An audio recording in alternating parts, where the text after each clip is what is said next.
काम काम काम घरमा लोग्ने जिउँदैछ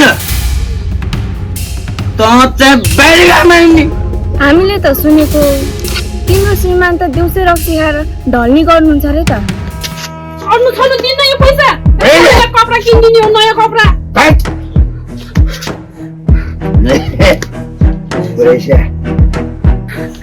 तपाईँले यो पैसा यसरी खोजेपछि मैले घर कसरी चलाउने?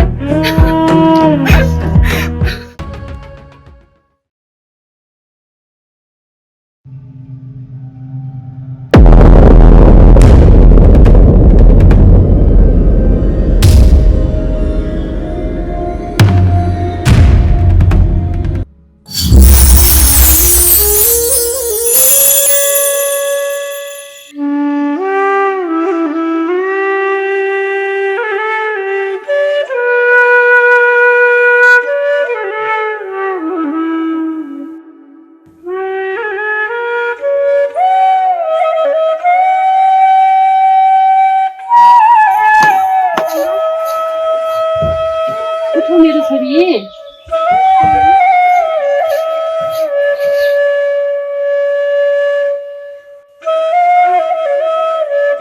आमा आज तिजको दर्पण हुँदैन र? हो छोरी। आज हामी मामा घर जाने होइन र?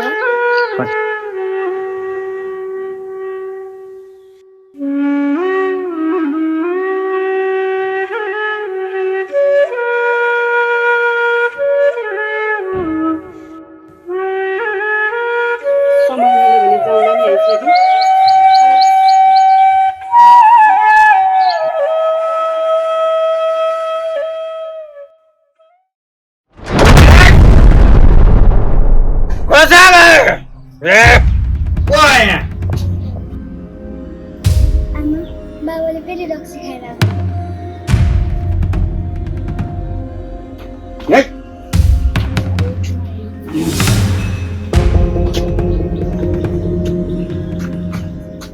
कहाँ हो चिटिक्क परेर? कहाँ जानु नि? काममा जान लाग्यो कि? काम काम काम घरमा लोग्ने जिउँदैछ त चाहिँ बाहिर घरमा हिँड्ने। घरमा लोग्ने भएर पनि नभए जस्तो भएपछि केही न केही त गर्नु पर्यो नि। के अरे म मरेको छु र? मैले कमाउन सक्दिनँ त काममा जानु पर्ने। कमाएको भए यो अवस्था देख्नु पर्ने थियो र। के भने अझ मलाई सुनाउँछस्? त काममा जानु पर्दैन। आमा नजान्नुहोस् न बाबाहरूसँग। सुन चन्दा, यो घरदेखि बाहिर तैँले पाइला चाल्न पाउँदैनस्। यो मेरो चेतावनी हो तँलाई। तपाईँले आज कमाएर दिनुभएको भए म बाहिर बाहिर काम गर्न जानु पर्थेन। यो छोरीको पेटको लागि अनि घर चलाउन र तपाईँको लागि जहरको झोल। त्यसैले म बाध्य छु। के भनिस्? जाने रहेछ तर भरे पैसा लिएर आएनस् भने फेरि देखैस्।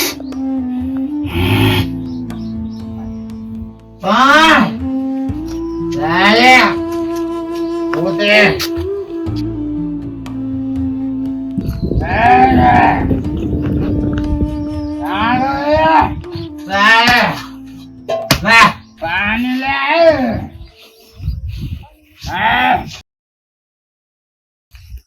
नानी तिमी नआत्तिकिन बाबाको ख्याल गरेर बस्नु है।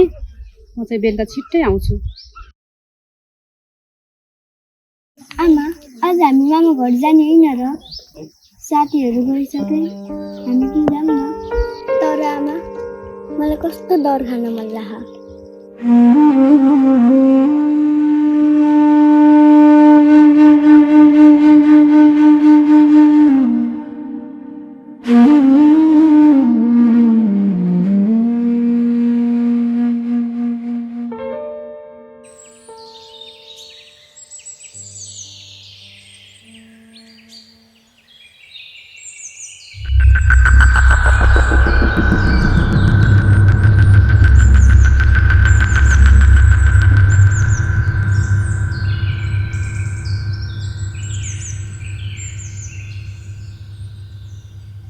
आमा आज त तिजको दर खाने दिन तिमी त माइत जानुपर्ने होइन र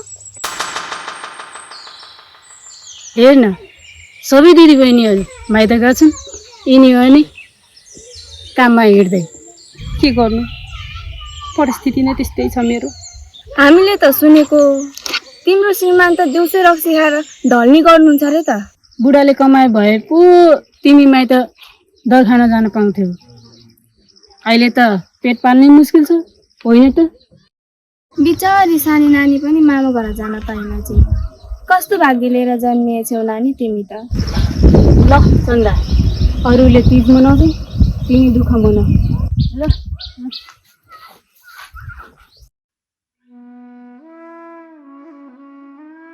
आमा तिमीले किन त्यस्तो भनेन्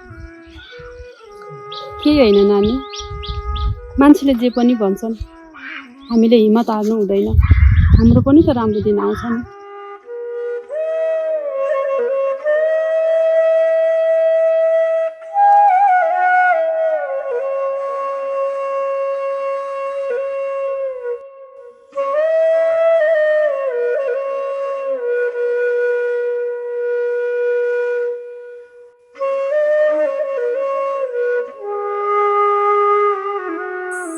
रेडी भइसक्यो यो आइमाईले कति ढिलो गरे होला यार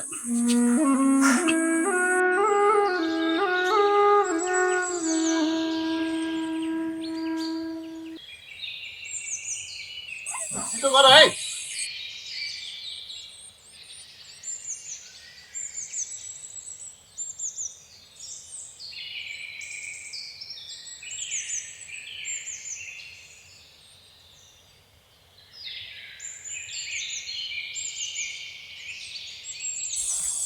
छिटो गर न हो लता ढिलो भइसक्यो बाबु नमस्ते ए चन्दा भाउजू नमस्ते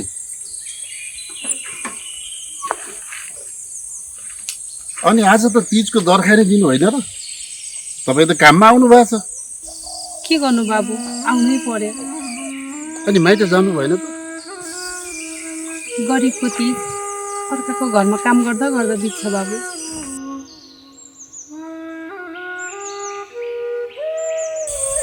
हजुर एउटा कुरा सोधौँ के होला बाबु सोध्नु न तपाईँले आफ्नो दुःख कहिले कसैलाई बताउनु भएन है गरिबको दुःख सुन्ने कसलाई फुर्सद हुन्छ र बाबु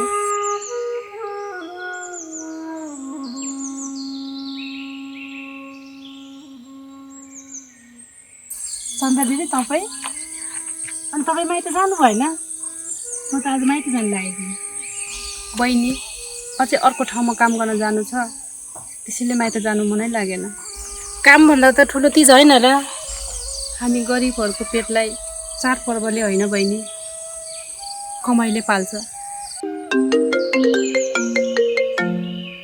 एकछिन है कसको बोलायो ए आमाको रहेछ आमा नमस्ते नमस्ते छिटो आइज है तँलाई मनपर्ने दर बनाएकी छु ए हो र आमा हुन्छ म छिट्टै आइहालेँ अरू कसरी केही ल्याउनु पर्दैन त आइपुग्छ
हेलो आमा छोरी आज पनि आउन सकिनस्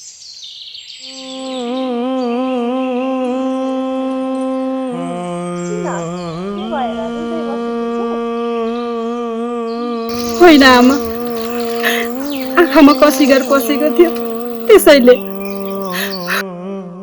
झुट नबोल छोरी, आमालाई छोरीको आवाजले नै सबै कुरा भन्छ।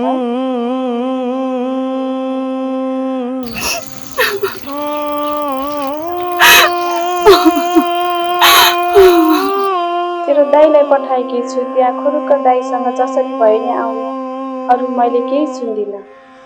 ल अहिले मैले फोन राखेँ, त्यहाँ दाइसित छिटो आउनु है।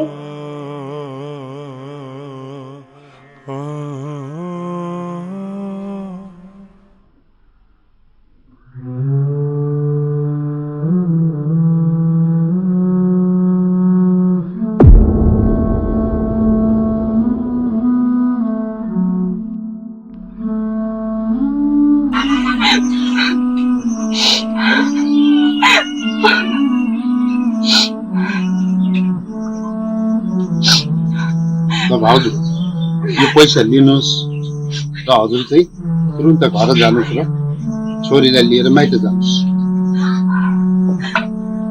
बरु दाइसँग के कुरा गर्नुपर्ने म गरौँ। हो दिदी, आखिर कहिलेसम्म मनभरि मेरो एक्लै लिएर हिँड्ने? तिज त केवल दर खाने र रमाइलो गर्ने मात्र चाड होइन नि। यो त वर्षभरि मनमा थुप्रिएर दुःख पीडा आँसु आफ्नो आमा बुबा दाजुभाइ दिदीबहिनीसँग साटेर मन हलुका बनाउने पर्व हो। छोरीले एकछिन भए पनि माइतीको न्यानो माया महसुस गर्ने दिन हो। त्यसैले दिदी, यसपालि आफ्नो मन नथुन्नुहोस्, एकपटक माइती जानुहोस्, आफ्नो मान्छेसँग मन खोलेर हाँस्नुहोस्, रुनुहोस्। कहिलेकाहीँ आँसु बगाउने पनि मन निको बनाउने औषधि हुन्छ।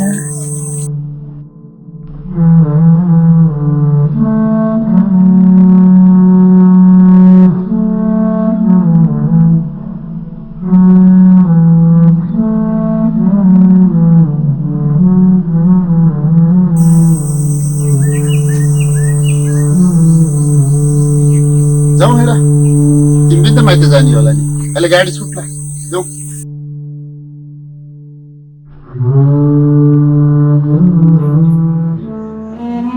मेरो छोरी,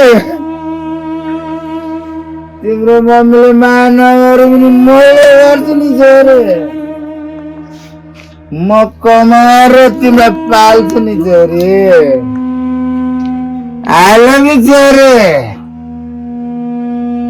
तिम्रो मम्मी आयो कि नै छोरी?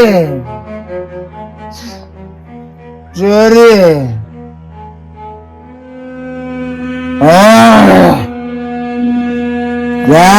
छोरी तिम्रो मम्मी छोरी आमा आउनुभयो? छोरी आए, आज त यी ज्याला पनि लिएर आए। अब तिम्रो लागि नयाँ कपडा किनिदिन्छ है।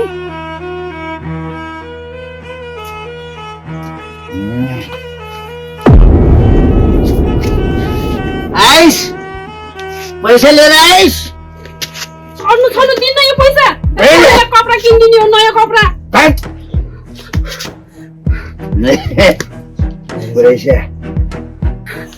तपाईँले यो पैसा यसरी खोजेपछि मैले घर कसरी चलाउने? घर खर्च पछि चलाउँला, पहिला यसको मलाई काम छ। तपाईँको काम भनेको त्यही रक्सी ढोक्ने त हो नि। बिचारा छोरीले 2 दिन अगाडिबाट नयाँ लुगा मागिरहेकी छिन्। घरमा चामल सकिन लागेको छ। बिन्ती छ, त्यो पैसा नलग्नुहोस्। चुप लाग। बहिनीले पसिना बेचेर कमाएको पैसा यसरी रक्सीमा डुबाउने हो?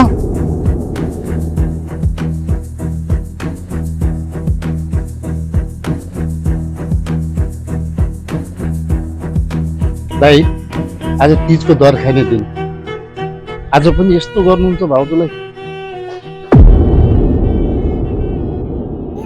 यो हाम्रो घरको कुरा हो, तपाईहरु बीचमा नपरेकै राम्रो। बीचमा नपरो पनि कसरी? ऊ मेरो बहिनी हो, सानो छँदा बाउ आमाले फुल जस्तो हुर्काएको। अहिले उसको आँखामा आँसु आउँदा हाम्रो पीडा हुन्छ नि।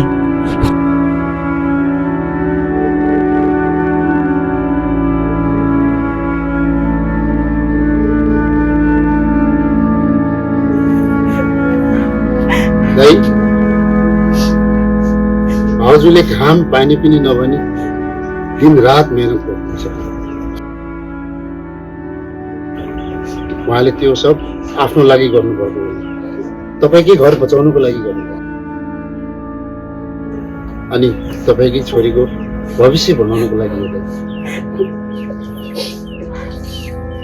तर तपाईँले त उहाँको पसिनाको मूल्यलाई एक बोतल रक्सीको मूल्य भन्दा पनि सानो बनाइदिनु।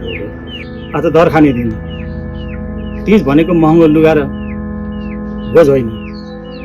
तीज भनेको त एउटा छोरीलाई माइतीले माया गर्ने पर्व हो, श्रीमतीलाई सम्मान दिने दिन हो, परिवारले खुसी पार्ने समय हो।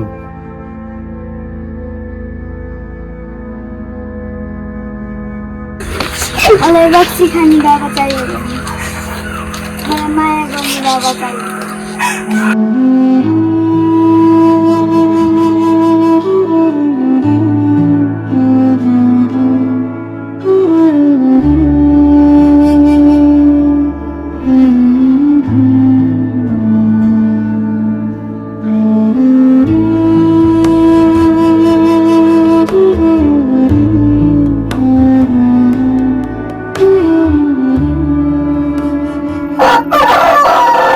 पैसा तिम्रो पसिनाको, यसमा मेरो अधिकार छ, यो छोरीको अधिकार छ। म हजुरहरू हात जोडेर बाचा गर्छु, आइन्दादेखि म रक्सीलाई होइन, म परिवारलाई रोज्छु। आजको यही बाचाले बहिनीको ती सफल भयो। मलाई यो पैसा होइन, तपाईँ सुध्रिएको देख्न चाहन्छु। ल बहिनी, तिमी तयार हो, आज तिमी माइत जान्छौ। आमाले तिमीबाट बिहानैदेखि हेरिरहनु भएको छ। जाऊ चन्दा, खुसी भएर तीज मनाएर तिमी फर्केर आउँदा रक्सी खाने मान्छे होइन, यो परिवारलाई माया गर्ने श्रीमान पाउनु। म यही दिनको प्रतीक्षामा थिएँ। आमा, अब हामी मामा घर जान्छौँ। हो छोरी, यसपालिको तीज हाम्रै हुनेछ।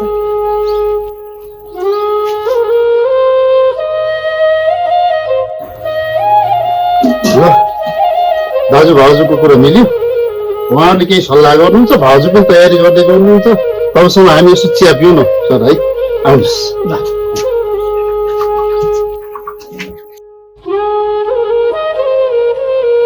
होइन, अब तिमी पनि माइत जाने होला, तयार हुनु होला।